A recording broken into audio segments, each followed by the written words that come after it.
चलो एक नई ट्रिप पे चलते हैं।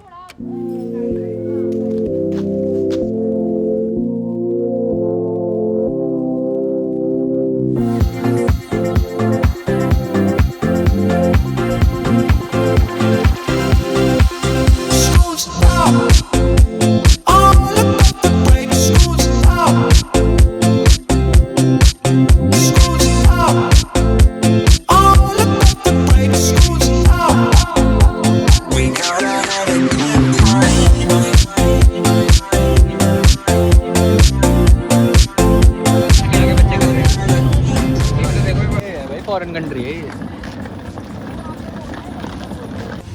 तो होटल में चेक इन करने से पहले थोड़ा खाना वाना लेने आए हैं अपन इधर। वही ढूंढ रहे क्या लेना है। रीजनेबल प्राइस है वैसे तो।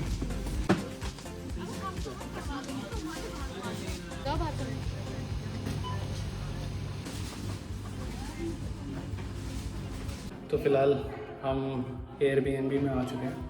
मैं आपको रूम टूर करवाता हूँ।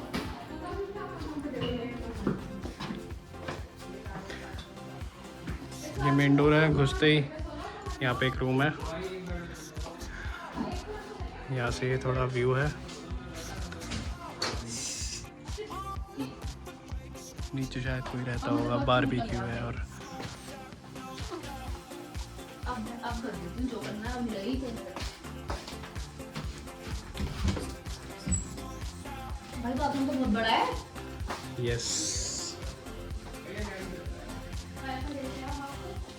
हाँ वो उसमें चेक इन इंस्ट्रक्शंस में आया हुआ है। दीजिएगा।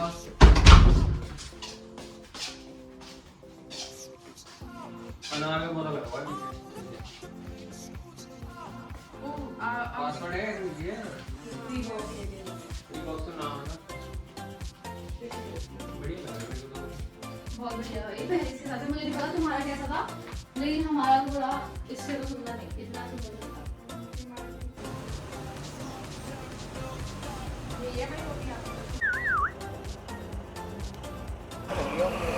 तो अपन निकल चुके हैं अपने एयरबीएनबी से और अब जा रहे हैं हम मेट्रो की तरफ।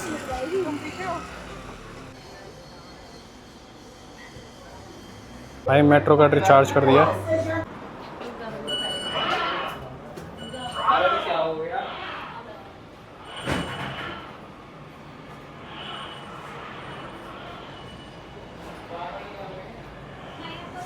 भाई आ रही है जल्दी ना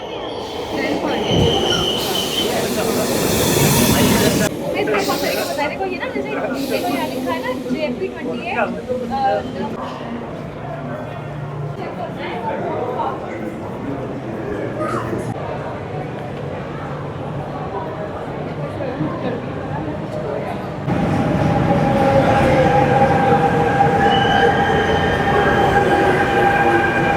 भाई गर्मी ने तो जान ले रखी है। मेरे को लग रहा है मेरी किस्मत ही ऐसी है, मैं इतने गलत टाइम पे आ गया यहाँ पे जून में। यहाँ थोड़ी ठंडा है, हवा चल रही है। ओए होए होए। हाँ, यहाँ थोड़ी ठंडक मिल रही है भाई। थोड़ी देर यहीं 5 मिनट के लिए यहीं खड़े हो जाते हैं।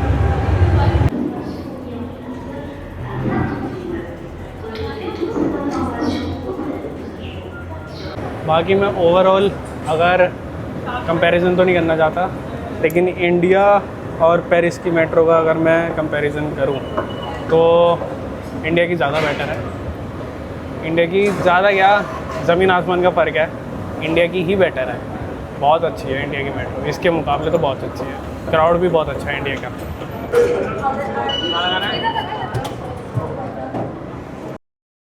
तो यार क्या है ना कि बचपन से ही हर बच्चे का सपना होता है कि वो एक बार पेरिस ज़रूर जाए, और ये मेरी बकेट लिस्ट में भी था। तो फाइनली मैं यहाँ पे आ चुका हूँ और मैं यहाँ पे बता नहीं सकता मेरे अंदर क्या चल रहा था, क्या फीलिंग थी। ये बहुत ही सुंदर था।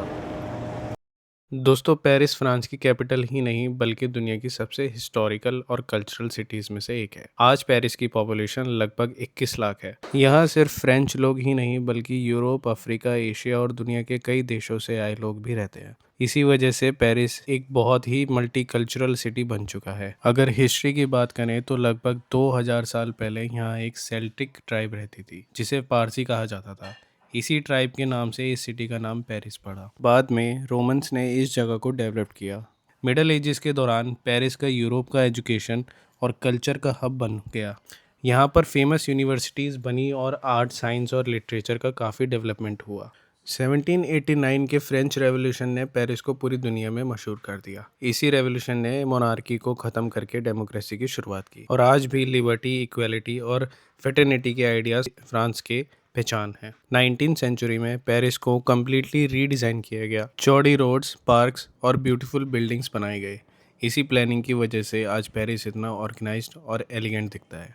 आज पेरिस दुनिया के सबसे बड़े टूरिज़्म, फैशन, बिजनेस और आर्ट सेंटर्स में से एक है। Fashion brands, luxury shopping, world famous museum और आइकॉनिक लैंडमार्क की वजह से इस सिटी की इकनॉमी बहुत स्ट्रॉन्ग है। एक इंटरेस्टिंग फैक्ट ये भी है, पेरिस को सिटी ऑफ लाइट भी कहा जाता है। दोस्तों, इसे कहते हैं आर्क दे ट्रियोम्फ, जहाँ से 12 रोड निकलती हैं। ये बिल्कुल पेरिस के सेंटर में है। 1806 में नेपोलियन बोनापार्टे ने अपनी आर्मी की विक्ट्री सेलिब्रेट करने के लिए इसका कंस्ट्रक्शन करवाया था, जिसकी हाइट लगभग 50 मीटर यानी कि 164 फीट है। इस पर फ्रेंच आर्मी के सोल्जर्स और बैटल्स के नाम एनग्रेव किए गए हैं। ये फ्रांस के मिलिट्री हिस्ट्री का सिंबल माना जाता है। इस आर्क के नीचे एटर्नल फ्लेम जलती रहती है, जो उन सोल्जर्स की याद में है जो वॉर्स में शहीद हुए लेकिन आइडेंटिफाई नहीं हो सके।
दोस्तों, अब मैं बताता हूँ पेरिस की मेट्रो के बारे में कुछ फैक्ट्स।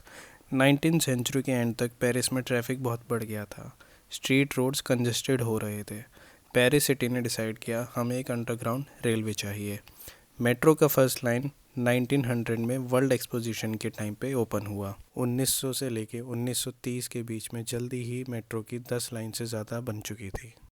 और दोस्तों, ये भी कहा जाता है कि वर्ल्ड वॉर 1 और वर्ल्ड वॉर 2 के टाइम पे मेट्रो बहुत हैवीली यूज़ किया गया था, क्योंकि बॉम्बिंग के डर से अंडरग्राउंड ट्रैवल सेव करना ऑप्शन बन गया था। और आज का मेट्रो सिस्टम पेरिस की बैकबोन बना हुआ है। Daily millions of people travel करते हैं, टूरिस्ट प्लस लोकल दोनों के लिए मोस्ट इम्पॉर्टेंट। पेरिस मेट्रो दुनिया की मोस्ट डेंस मेट्रो नेटवर्क में से एक है। हर स्टेशन एवरेज 500 मीटर के डिस्टेंस पे होता है। और आज भी कुछ स्टेशंस का डिज़ाइन वर्ल्ड वॉर 2 के टाइम से बदला ही नहीं है।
सो दोस्तों, ये है आईफिल टावर, जो सिर्फ पेरिस ही नहीं बल्कि पूरी दुनिया का एक आइकॉनिक लैंडमार्क है।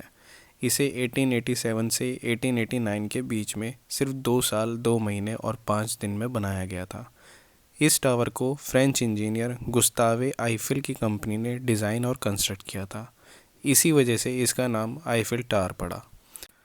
आईफिल टावर को 1889 वर्ल्ड्स फेयर के लिए बनाया गया था, जो फ्रेंच रेवोल्यूशन के 100 साल कंप्लीट होने की सेलिब्रेशन थी।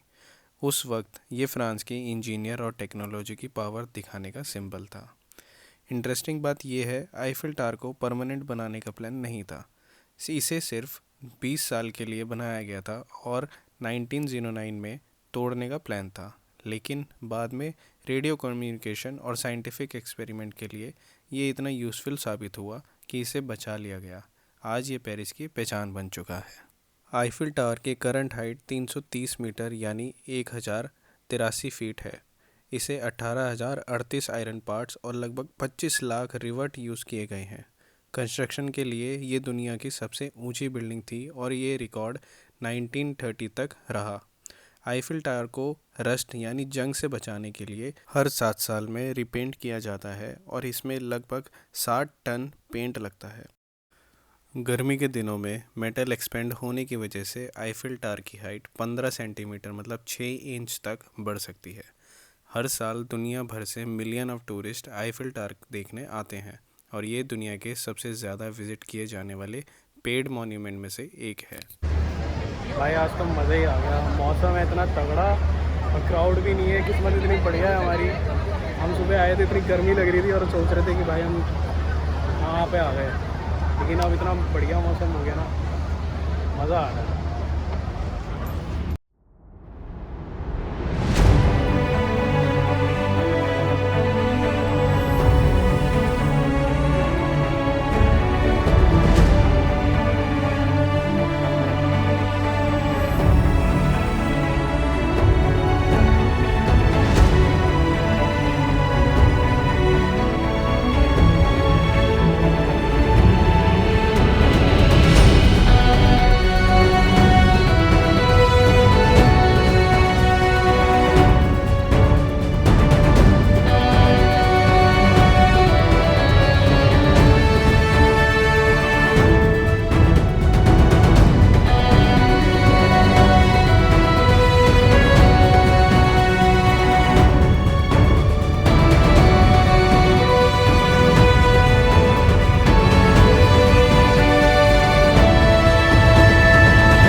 तो अगर आपको ब्लॉग अच्छा लगा हो तो सब्सक्राइब कर देना, शेयर कर देना, कमेंट कर देना।